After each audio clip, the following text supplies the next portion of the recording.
మీ ఇంట్లో మొదటి కోటీశ్వరుడు మీరే అవ్వాలనుకుంటున్నారా? ఈ ఫైనాన్షియల్ వెబినార్ లో ఇప్పుడే జాయిన్ అవ్వండి.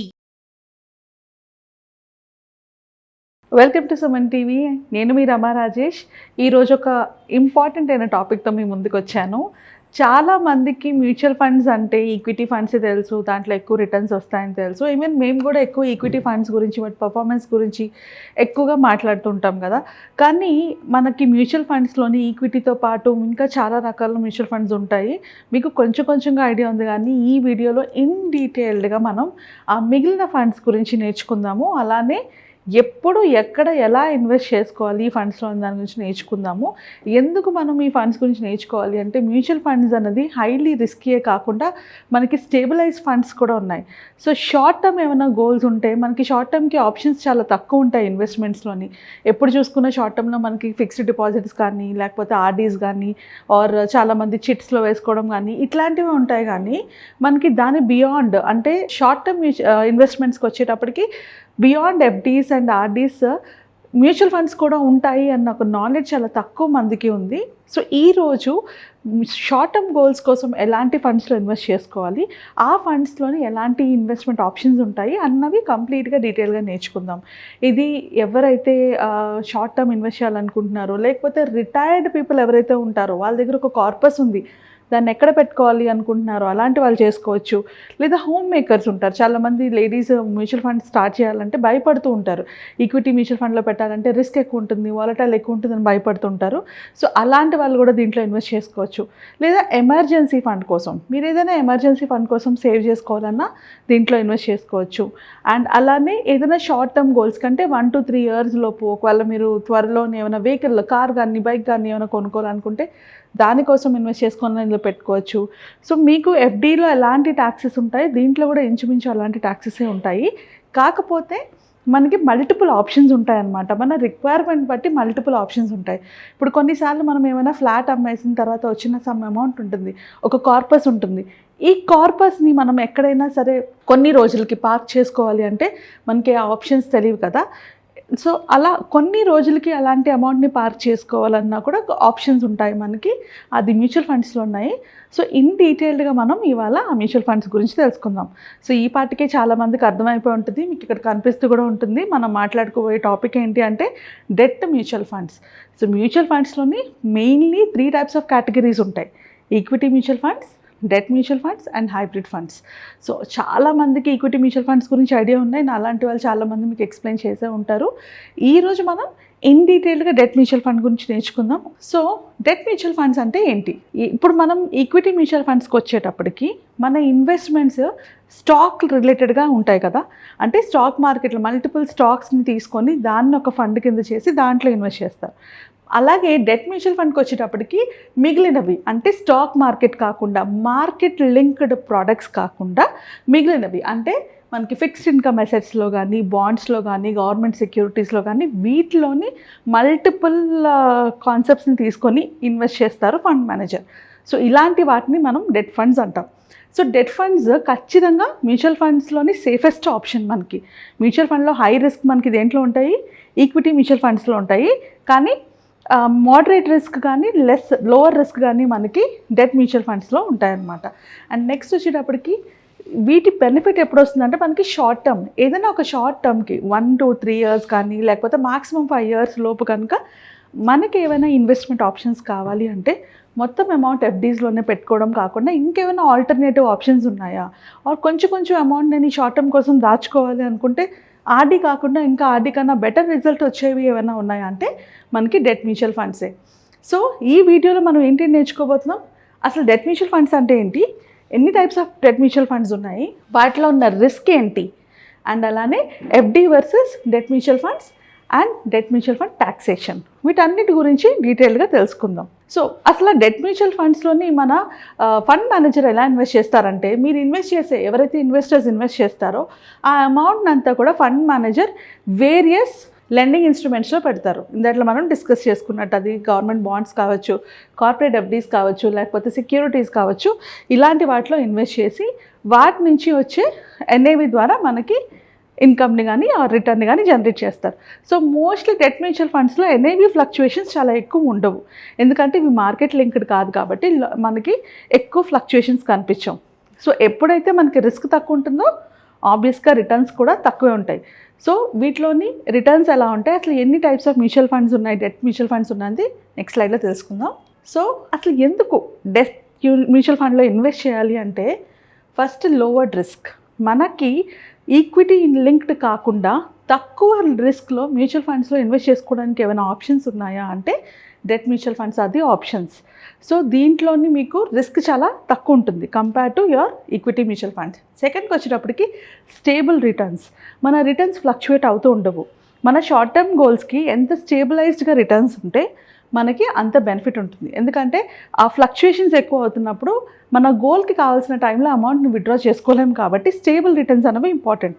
అందుకే షార్ట్ టర్మ్ గోల్స్కి మేము ఎఫ్డీస్లో ఇన్వెస్ట్ చేసుకోండి అని చెప్తూ ఉంటాము. సో ఎఫ్డీస్తో పాటు debt mutual funds are one of the good option. Next liquidity. మీరు ఎప్పుడు కావాలంటే అప్పుడు విత్డ్రా చేసుకోవచ్చు. ఇంకా ఎఫ్డీలో కూడా మనకు అంత లిక్విడిటీ ఉండదు, బట్ డెట్ మ్యూచువల్ ఫండ్లో అలా కాదు. మనం ఎప్పుడైనా కావాలనుకుంటే మనం ఎగ్జిట్ అయిపోవచ్చు.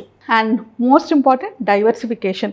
మీ ఇన్వెస్ట్మెంట్స్ అన్నీ కూడా ఈక్విటీ ఫండ్స్లోనే ఉన్నాయి, హై రిస్క్లోనే ఉన్నాయంటే మీ పోర్ట్ఫోలియోని డైవర్సిఫికేషన్ చేసుకోవడానికి కూడా మనకి డెట్ మ్యూచువల్ ఫండ్స్ అనేవి యూజ్ అవుతాయి. సో ఎన్ని types of debt mutual funds ఉన్నాయి?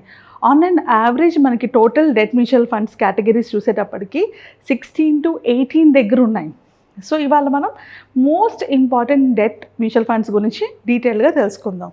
సో మన కేటగిరీస్ చూద్దాం. డెట్ మ్యూచువల్ ఫండ్స్లో కేటగిరీస్ ఉన్నాయి. దాంట్లోని duration funds, strategy based funds, corporate debt funds, banking and PSU funds, credit risk funds and guilt funds and floater funds.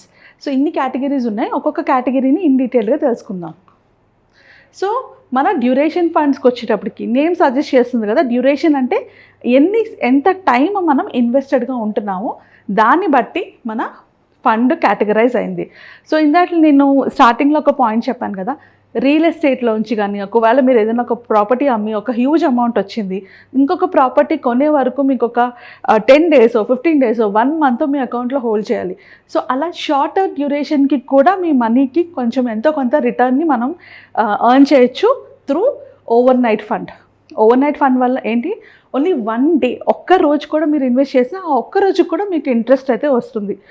Course debt mutual funds అనేవి మన tax స్లాబ్కి add అయిపోయి దాని ప్రకారంగా tax cut అవుతుంది కాబట్టి, సో మీరు మైండ్లో పెట్టుకోవాల్సింది ఏంటి అంటే డెట్ మ్యూచువల్ ఫండ్స్లో మనం ఇన్వెస్ట్ చేసేటప్పుడు ఎవరైతే ట్యాక్స్ స్లాబ్లో రాకుండా ఉంటారో వాళ్ళ పేరు మీద కానీ ఇన్వెస్ట్ చేసుకుంటే అప్ to 12 lakhs వరకు కూడా ట్యాక్స్ బెనిఫిట్ ఉంటుంది.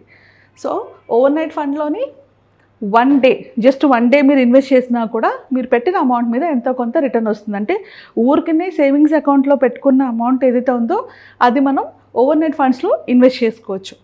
అండ్ అలానే దీని రిస్క్ వెరీ వెరీ లో ఉంటుంది, ఎందుకంటే ఇది ఇమీడియట్గా మనం విత్డ్రా చేసుకునే ఆప్షన్ ఉంటుంది కాబట్టి ఇది కంప్లీట్లీ సేఫ్ ఇన్వెస్ట్మెంట్ ఆప్షన్స్లో ఇన్వెస్ట్ చేస్తారు.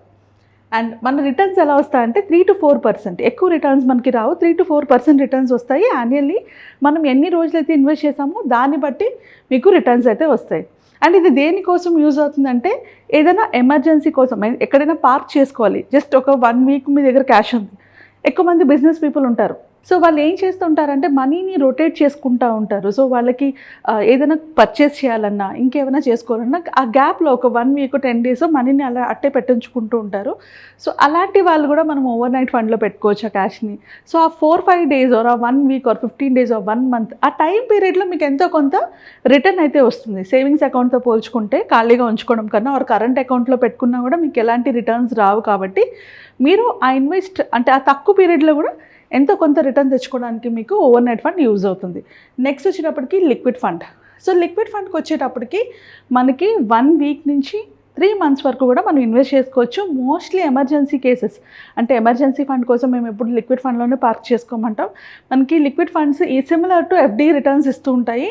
So which is equal to 5 to 7% and ఇది అబ్సల్యూట్లీ సేఫ్, కంప్లీట్లీ సేఫ్. మీ మనీకి ఏం ప్రాబ్లం ఉండదు, మీరు విత్డ్రా చేసుకోవాలని ఇన్స్టెంట్గా విత్డ్రా చేసుకోవచ్చు.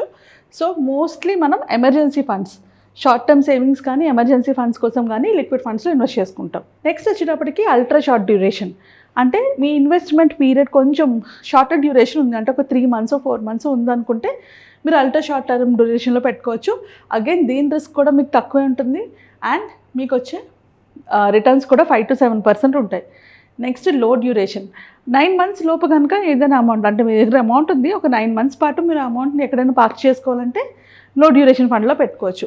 దీనిలో కొంచెం మీకు లో టు మోడరేట్ రిస్క్ ఉంటుంది అండ్ దీని కూడా మీకు 5 to 6% రిటర్న్స్ వస్తాయి. మనీ మార్కెట్ ఫండ్ కొంచెం ఒక 1 year పాటు మీరు ఏమైనా అమౌంట్ ఉంచుకోవాలి అనుకుంటే యూ కెన్ టేక్ ఇట్.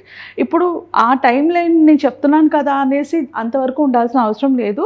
ఒకవేళ అంతకన్నా ఎక్కువ ఉన్నా తక్కువైనా మీరు అమౌంట్ని అయితే విత్డ్రా చేసుకోవచ్చు. ఇవి బేస్డ్ ఆన్ అంటే మనం ఉంచుకునే దాన్ని బట్టి రిటర్న్స్ ఎక్కువ ఎందులో వస్తున్నాయో వాటిని చూసుకొని మనం ఇన్వెస్ట్ చేసుకుంటే మనం ఎప్పుడు కావాలంటే అప్పుడు ఎగ్జిట్ అయిపోవచ్చు మనం డెట్ మ్యూచువల్ ఫండ్స్ నుంచి. సో అలానే medium duration fund and medium to long duration fund and long duration fund. So maximum 3 years వరకు మాత్రమే డెట్ ఫండ్స్లో ఇన్వెస్ట్ చేసుకుంటే బెటర్. అంతకన్నా ఎక్కువ వెళ్ళాల్సి వచ్చినప్పుడు హైబ్రిడ్ ఫండ్స్ అన్నది ఒక ఆప్షన్ ఉంది, హైబ్రిడ్ ఫండ్స్లో ఇన్వెస్ట్ చేసుకోవచ్చు. బట్ నేను అస్సలు రిస్క్ తీసుకోదలుచుకోలేదు, ఆల్రెడీ నేను అన్ని రిస్కీ ప్రొఫైల్లోనే ఉన్నాయి అనుకున్నప్పుడు మాత్రమే మనం మీడియం టు లాంగ్ డ్యూరేషన్కి వెళ్ళొచ్చు. గుర్తుపెట్టుకోండి, డెట్ ఫండ్స్లోని ఎంత లాంగ్ డ్యూరేషన్ మనం హోల్డ్ చేస్తే అంత రిస్క్ పెరుగుతుంది, ఎంత షార్ట్ డ్యూరేషన్ మనం హోల్డ్ చేస్తే అంత తక్కువ రిస్క్ ఉంటుంది. ఇక్కడ రిస్క్ అనేటప్పటికీ ఇన్ఫ్లేషన్తో సమానం అది. సెకండ్ కేటగిరీకి వచ్చేటప్పటికి strategy based funds. So strategy based ఫండ్స్లో మనకు ఒకే ఒకటి ఉంది, అది డైనమిక్ బాండ్ ఫండ్. ఇక్కడ డైనమిక్ బాండ్ ఫండ్ అంటే ఏంటి? సో ఫండ్ మేనేజర్ ఏం చేస్తారంటే depending on the interest rate పెరిగింది తగ్గింది దాన్ని బట్టి ఆయన ఫండ్ యొక్క ఫండ్లో ఉన్న బాండ్స్ని మారుస్తూ ఉంటారు సో దట్ మీకు ఎక్కువ ఇంట్రెస్ట్ రేట్ వచ్చేలాగా ఉంటాయన్నమాట. ఒకవేళ రేట్స్ పడిపోతుంటే లాంగర్ డ్యూరేషన్ ఫండ్స్లో పెడతారు, ఒకవేళ రేట్స్ పెరుగుతుంటే షార్టర్ డ్యూరేషన్ ఫండ్స్లో ఇన్వెస్ట్ చేస్తారనమాట. బికాస్ ఇది కాన్స్టెంట్గా ఫండ్ మేనేజర్ మూవ్ చేస్తూ ఉంటారు కాబట్టి బాండ్స్ని, this is called dynamic bond fund. So obviously కాన్స్టెంట్గా ఫండ్ మేనేజర్ దీని మీద వర్క్ చేస్తారు కాబట్టి మనకి రిస్క్స్ ఉంటాయి. అండ్ మోస్ట్ ఇంపార్టెంట్ మనకి డెట్ ఫండ్స్లో 3 types ఆఫ్ రిస్క్స్ ఉంటాయి. ఒకటి ఇంట్రెస్ట్ రేట్ రిస్క్, రెండోది క్రెడిట్ రిస్క్, మూడోది మార్కెట్ టైమింగ్ రిస్క్. సో ఈ 3 రిస్క్ నుంచి లైట్గా అర్థం చేసుకుంటే మనకి డెట్ ఫండ్స్ ఈజీగా అర్థమవుతాయి.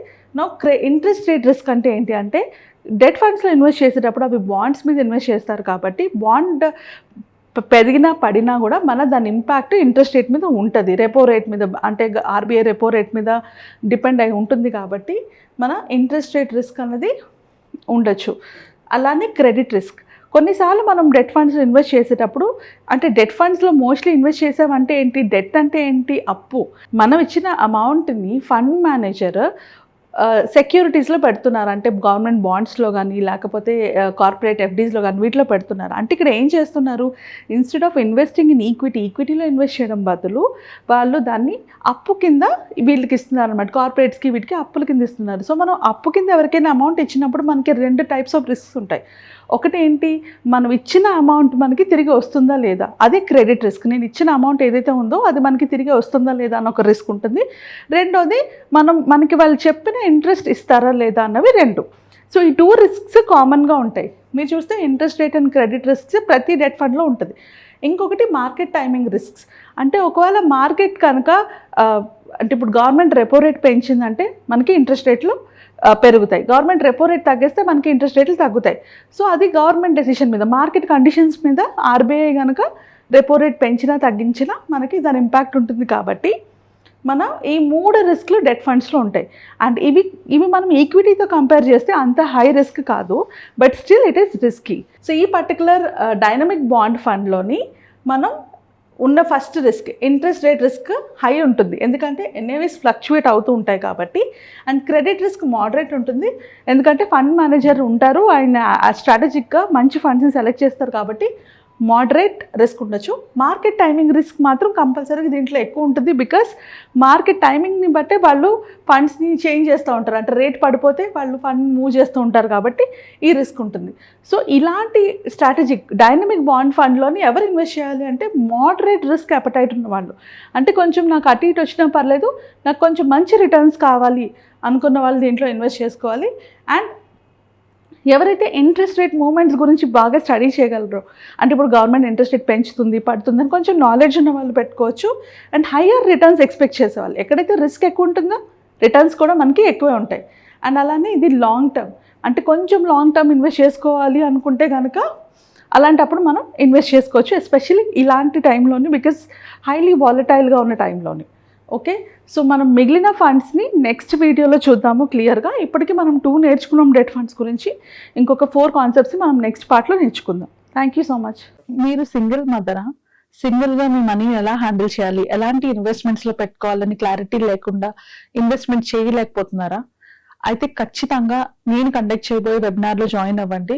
ఎందుకంటే ఇన్వెస్ట్మెంట్ అనేది ఒక ప్లానింగ్. ఆ ప్లానింగ్ ప్రాపర్గా మనం చేసుకోకపోతే మనం పెడుతున్న అమౌంట్ కూడా మనం లాస్ అయ్యే ఛాన్సెస్ ఉంటాయి. కాబట్టి ఇన్వెస్ట్మెంట్ ప్లానింగ్ ఎలా చేసుకోవాలి, ఎక్కడ ఇన్వెస్ట్మెంట్ చేసుకోవాలి, ఎలాంటి ఇన్సూరెన్స్ తీసుకోవాలి, ఎట్లాంటి ప్రోడక్ట్స్లో మీరు ఇన్వెస్ట్మెంట్ చేసుకుంటే మీకు మంచి రిటర్న్స్ వస్తాయి, వీటన్నిటి గురించి ఇన్ డీటెయిల్గా మనం తెలుసుకుంటాము. మ్యూచువల్ ఫండ్ సెలెక్షన్ దగ్గర నుంచి, ఇన్వెస్ట్మెంట్ ప్లానింగ్ దగ్గర నుంచి, ఇన్సూరెన్స్ ప్లానింగ్ వరకు ప్రతిదీ కూడా డీటెయిల్డ్ గా డిస్కస్ చేసుకుంటాము. సో అప్కమింగ్ వెబినార్ లో ఎన్రోల్ అవ్వాలి అనుకుంటే కింద స్క్రోల్ అవుతున్న నంబర్స్ కి కాల్ చేసి ఎన్రోల్ చేసుకోండి.